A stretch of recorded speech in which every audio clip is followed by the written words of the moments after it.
Social media یہ شبہات کا منبع و مرکز ہے۔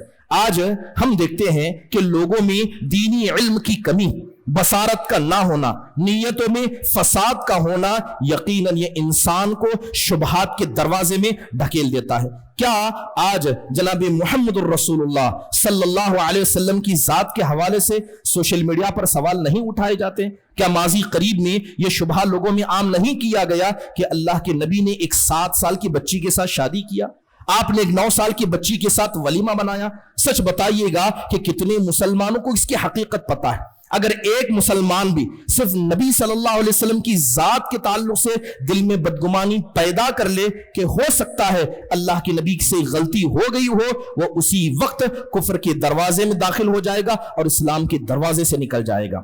میراث کے مسئلے میں ہماری عورتوں کو ورغلایا جاتا ہے، کہا جاتا ہے اسلام نے عورتوں پر ظلم کیا، کبھی حجاب کا بہانہ لیا جاتا ہے، کہا جاتا ہے کہ یہ مسلمان اپنی عورتوں پر ظلم کرتے ہیں، انہیں آزاد ہونے نہیں دیتے، اپنے گھروں میں قید کر دیتے ہیں، عورت کی آزادی کی بات کی جاتی ہے۔ کبھی سوشل میڈیا پر بتایا جاتا ہے کہ اسلامی تاریخ تو خون سے لبالب ہے، مسلمانوں نے نہ کبھی امن دیکھا ہے نہ وہ امن کے خواہ ہیں۔ محترم حاضرین، آج سوشل میڈیا کا زمانہ ایسا ہے جہاں پر صحابہ کی شخصیتوں پر انگلی اٹھایا جا رہا ہے۔ کوئی حضرت معاویہ رضی اللہ عنہ کا نام لیتا ہے، ان کے خلاف اعلان جنگ کے دعویٰ کرتا ہے، کوئی جنگ جمل، جنگ صفین کے صحابہ کی لڑائیوں کو پبلک پلیٹ فارم پر لا کر اپنے آپ کو کیا ہے وقت کا علامہ بتاتا ہے، اور ہماری کتنے ایسے نام نہاد مسلمان ہیں جن کو حقیقت نہیں پتا مگر وہ اس زہر کو روزانہ دھیرے دھیرے پیتے جا رہے ہیں۔ محترم حاضرین، ضعیف روایتوں ہوں،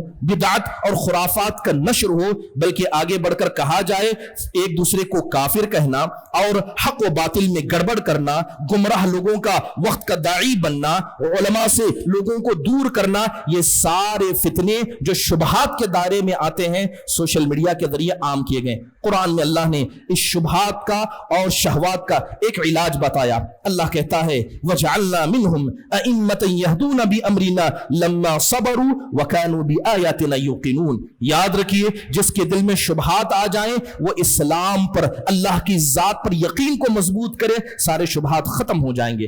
جس کے دل میں شہوتیں آ جائیں وہ اپنے دین پر صبر کر لیں، برائی پر صبر کرے، نیکی پر صبر کرے، اللہ سبحانہ وتعالیٰ کیا ہے اسے اس برائی سے بچا لے گا۔ مرسی ٹی وی کے مزید ویڈیوز کے لیے ہمارے چینل کو سبسکرائب کریں اور بیل آئیکن کو کلک کرنا نہ بھولیں۔ جزاک اللہ خیر۔ مرسی ٹی وی، پیغام رحمت۔